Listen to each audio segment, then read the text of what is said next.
علامہ اقبال کے پہلے اردو مجموعے بانگ درا کی ایک نظم خطاب با جوانان اسلام۔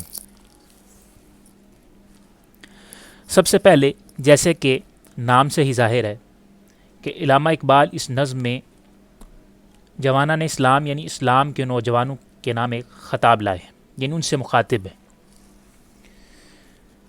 یہ نظم بانگ درا کی مشہور ترین نظموں میں سے ہے، اور اس میں جو ہے علامہ اقبال کا انداز سخن بھی خوب نظر آتا ہے۔ پہلے اس نظم کے ٹوٹل جو ہے 12 اشعار ہیں۔ ان میں سے پہلے جو 6 اشعار ہیں وہ کسی اور رخ کے ہیں، وہ دوسرے جو ہیں وہ کسی اور رخ کے۔ اس کا مطلب کہ پہلے جو 6 اشعار ہیں جو اس حصے میں ہم کور کریں گے، اس میں علامہ اقبال نے مسلمانوں کے اسلاف، ان کی خوبیاں بیان کی ہیں، اور آخری 6 اشعار ہیں جو ان میں جو موجودہ مسلمان ہیں ان کی کم ظرفی کو بیان کیا ہے، اور اس کے ساتھ ساتھ جو ہے اس کا حل بھی دیا ہے اور طنزاً بھی کچھ کہا ہے۔ تو اس نظم کو ہم شروع کرتے ہیں، انشاءاللہ تعالیٰ آپ کو مزہ آئے گا، اور انشاءاللہ تعالیٰ اس سے ہم سبق سیکھیں گے کہ اس میں کیا ہے۔ خطاب با جوانان اسلام۔ کبھی اے نوجوان مسلم تدبر بھی کیا تو نے، وہ کیا گردوں تھا تو جس کا ہے ایک ٹوٹا ہوا تارا۔ علامہ اقبال نوجوان اسلام سے یعنی اسلام کے جو نوجوان ان سے مخاطب ہوتے ہیں اور کہتے ہیں کہ کبھی اے نوجوان مسلم تدبر بھی کیا تو نے، یعنی اے نوجوان مسلم کبھی تو نے سوچا ہے، تصور کیا ہے، وہ کیا گردوں تھا تو جس کا ہے ایک ٹوٹا ہوا تارا۔ گردوں کہتے ہیں آسمان کو، فلک کو۔ تو کہہ رہے ہیں کہ وہ کیا گردوں تھا کہ تو جس کا ایک ٹوٹا ہوا تارا ہے۔ یہاں پہلے ٹوٹے ہوئے ستارے سے سمجھ لیتے ہیں کہ کیا ہے۔ یہاں ٹوٹے ہوئے تارے سے مراد ایک ایسا فرد ہے جو اپنی قوم سے جدا ہو گیا ہو، یعنی جس میں اس کے عظیم اسلاف کی جو خوبیاں ہیں وہ باقی نہ رہی ہوں، یعنی وہ اپنے عظیم اسلاف کے کارناموں کو بھول گیا، ان کے نقش قدم پر چلنا بھول گیا۔ تو وہ کہتے ہیں وہ کیا آسمان تھا کہ تو جس کا ایک ٹوٹا ہوا تارا ہے، تجھے جو ہے فلک نے توڑ کر زمین پر پھینک دیا۔ اس کا آگے بھی ذکر آئے گا۔ کبھی اے نوجوان مسلم تدبر بھی کیا تو نے، وہ کیا گردوں تھا تو جس کا ہے ایک ٹوٹا ہوا تارا۔ تجھے اس قوم نے پالا ہے آغوش محبت میں، کچل ڈالا تھا جس نے پاؤں میں تاج سر دارا۔ یعنی تجھے اس قوم نے پالا محبت کی گود میں کہ جس نے دارا کے تاج کو اپنے پاؤں تلے کچل دیا تھا۔ سب سے پہلے یہ سمجھ لیتے ہیں کہ دارا کون ہے۔ دارا ماضی کی جو ایک عظیم الشان ایران کی جو سلطنت تھی، جسے پرشین امپائر یا سلطنت فارس کہتے تھے، اس کا ایک عظیم بادشاہ تھا۔ شاید آپ نے نام سنا ہو، اس انگلش میں داریس کہتے ہیں اور اردو میں دارا۔ وہ اس کو بہت مانتے تھے۔ تو حضرت عمر بن خطاب رضی اللہ تعالیٰ عنہ کے دور میں، یعنی تقریباً 632 عیسوی میں اس کو فتح کیا تھا حضرت سعد بن ابی وقاص رضی اللہ تعالیٰ عنہ نے۔ حضرت سعد بن ابی وقاص نے جو ہے 632 عیسوی میں اس سلطنت کے جو ہے برچھے اڑا دیے تھے۔ تو اس کی طرف اشارہ ہے، یعنی کہ تیرے اسلاف نے جنہوں نے تجھے پالا، انہوں نے اتنی بڑی امپائر کو جو ہے کچل کے اپنے پاؤں میں کچل دیا۔ یہ جو داریس ہے اس کو 331 قبل مسیح میں، یعنی حضرت عیسیٰ کی پیدائش سے 331 سال پہلے الیگزینڈر، یعنی جسے آپ سکندر اعظم کہتے ہیں، اس نے بھی اس دارا کو شکست دی تھی اور بہت بری شکست دی تھی۔ یہ میں صرف ریفرنس کے لیے آپ کو بتا رہا ہوں۔ تو علامہ اقبال کہنا چاہ رہے ہیں کہ تجھے اس قوم نے محبت کی گود میں پالا ہے کہ جس نے دارا جیسی سلطنت جو اس نے بڑی شان و شوکت سے بنائی تھی، اس دور میں جو ہے جو اس دور کا بادشاہ تھا اس کا نام رستم تھا، اس کو فتح دی سعد بن ابی وقاص نے حضرت عمر بن خطاب رضی اللہ تعالیٰ عنہ کے دور میں۔ تو یہ اس کی طرف اشارہ ہے۔ آگے چلتے ہیں۔ تمدن آفری خلاق آئین جہاں داری، وہ صحرائے عرب یعنی شتربانوں کا کہوارہ۔ یعنی وہ صحرائے عرب، یعنی کہ عرب کے صحرا میں رہنے والے وہ شتربان، یعنی جو کہہ سکتے ہیں کہ اونٹوں کی نکیل خانی کے سوا ان کے پاس کوئی کام نہیں تھا، انہوں نے جہان کو، دنیا کو ایک نیا نظام دیا. یہ ظاہر سی بات ہے کہ پیغمبر کے ذریعے سے ہے، لیکن وہ لوگ جو صرف صحرا میں، نہ ان کے پاس کچھ کھانے کو تھا، نہ کچھ حکومت تھی، انہوں نے ایک پوری دنیا کو ایک نیا نظام دیا، خلاق آئین جہانداری، ایک نیا آئین دیا.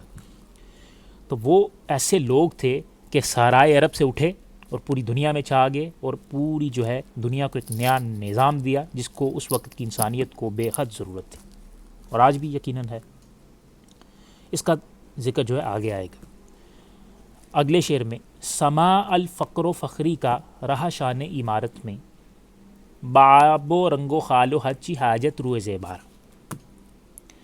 اس شعر کا جو دوسرا مصرع ہے یہ حافظ شیرازی، ایک بہت بڑے شاعر ہوئے ہیں، اقبال نے ان سے لیا ہے.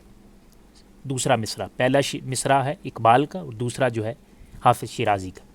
باب و رنگ و خال و خچی حاجت روئے زیبار. پہلے مصرع کو سمجھ لیں کہ سما الفقر و فخری کا رہا شان عمارت میں، یعنی وہ ایسے لوگ تھے کہ فقر تھا، بھوک تھی، کھانے کو کچھ نہیں تھا، لیکن فخر تھا. ان کو اپنے فقر پر فخر تھا کہ اللہ نے جو کچھ ان کو دیا ہے اس پہ راضی ہو گئے. اس کا بھی آگے ذکر آئے گا اگلے شعر میں.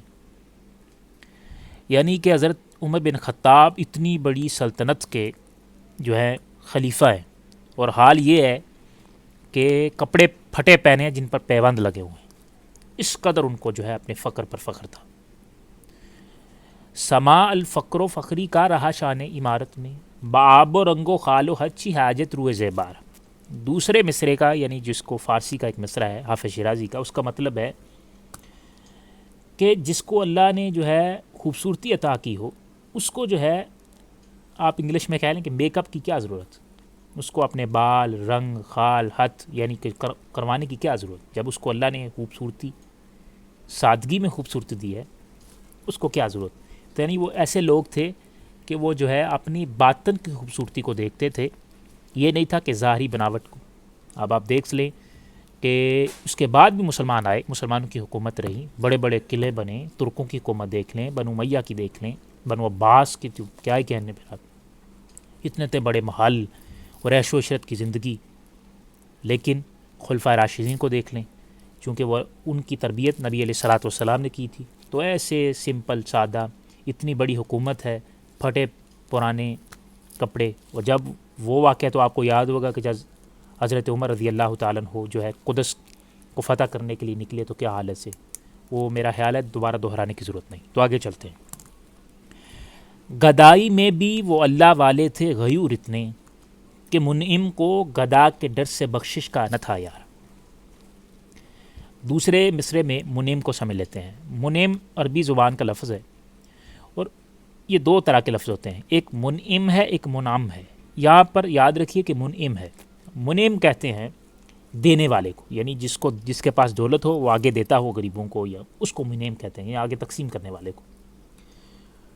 تو اس شعر کا مطلب ہے کہ وہ گدائی میں بھی اتنے غیور تھے، اتنے غنی تھے کہ جیسے کہ آپ دیکھ لیں کہ صحابہ کے کپڑے پھٹے ہوئے ہیں، پیوند لگے ہوئے ہیں، لیکن کسی منعم یعنی مال دینے والے میں اتنی ہمت نہیں، خیرات دینے والے میں اتنی ہمت نہیں کہ ان سے پوچھے بھی کہ کیا آپ کو جو ہے کچھ چاہیے ضرورت.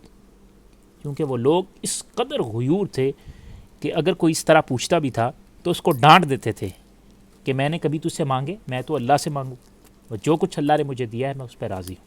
اس طرح کے وہ لوگ تھے، یعنی کہ پورے ماہ جو ہے کھانے کو کچھ نہیں ہے، لیکن اس قدر اپنے فقر پر فخر ہے کہ کیا کہنے.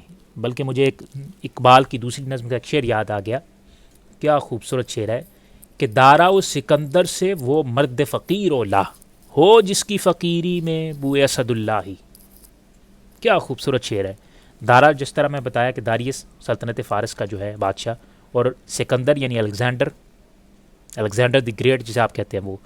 تو اقبال کہہ رہے ہیں کہ دارا اور سکندر سے وہ مرد فقیر و لا، ہو جس کی فقیری میں بوئے اسد اللہ، یعنی جس کی فقیری میں اللہ کے شعر اسد اللہ جیسی فقیری آ گئی فقر میں، وہ ان سے بھی زیادہ افضل ہے. یہ تھے اقبال.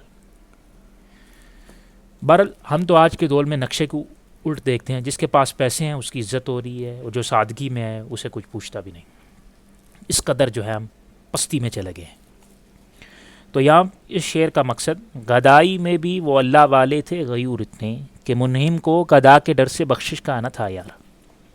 اگلے شعر، اب یہ ساری تعریفیں بیان کر کر کے آگے کہتے ہیں، غرض میں کیا کہوں تجھ سے وہ صحرا نشیں کیا تھے. میں تجھ سے کیا بتاؤں اے مسلمان، آج کے مسلمان، میں تجھے کیا بتاؤں کہ وہ لوگ صحرا نشیں یعنی صحرا میں رہنے والے کیا لوگ تھے. جہاں گیرو جہاں دارو جہاں بانو جہاں آرا، یعنی جہاں گیرو جہاں کو فتح کرنے والے، جہاں دارو پھر اس جس چیز کو فتح کیا اس پر حکومت قائم کرنے والے، جہاں بانو پھر وہاں پر اس جہان کی نگہبانی کرنے والے، اور جہاں آرا اس کو آراستہ کرنے والے. یعنی آپ نے بادشاہ تو بہت دیکھے ہوں گے آدم کی تاریخ سے لے کے اب تک، کہ انہوں نے فتح کیا اور کچل دے ہر لوگوں کو، اور کوئی نظام نہیں یا، لیکن یہ کیا تھے، جہاں کو فتح کرتے تھے پھر اس پر ایک نظام قائم کرتے تھے جس کی انسانیت کو ضرورت تھی، پھر جو ہے اس پر اس کی نگہبانی بھی کرتے تھے اور اسے آراستہ خوبصورت بناتے تھے. اس طرح کے وہ لوگ تھے. تو یہ پہلے 6 مصرے ہیں، تو اس حصے میں ہم اسی کو کور کریں گے، اور نیکسٹ پارٹ میں ہم جو ہے اگلے 6 مصروں کو، وہ بھی بہت ہی خوبصورت ہیں، اس کو کور کریں گے. تو میں امید کرتا ہوں کہ آپ کو سمجھ آئیے. ایک دفعہ میں ان 6 اشعار کو پڑھتا ہوں. کبھی اے نوجوان مسلم تدبر بھی کیا تو نے، وہ کیا گردوں تھا تو جس کا ہے ایک ٹوٹا ہوا تارا. تجھے اس قوم نے پالا ہے آغوش محبت میں، کچل ڈالا تھا جس نے پاؤں میں تاجے سرے دارا. تمدن نافریں خلاق آئین جہاں داری، وہ صحرائے عرب یعنی شتربانوں کا گہوارہ. سما الفقر و فخری کا رہا شان عمارت میں، باب و رنگ و حال و حد چی حاجت روئے زیبارہ. گدائی میں بھی وہ اللہ والے تھے غیور اتنے کہ منہم کو گدا کے ڈر سے بخشش کا نہ تھا یار. غرض میں کیا کہوں تجھ سے وہ صحرا نشیں کیا تھے، جہاں گیرو جہاں دارو جہاں بانو جہاں آرا. تو یہ تھی آج کی نظم. اگلے 6 اشعار ہم اگلے پارٹ میں انشاءاللہ پڑھیں. جزاک اللہ خیر.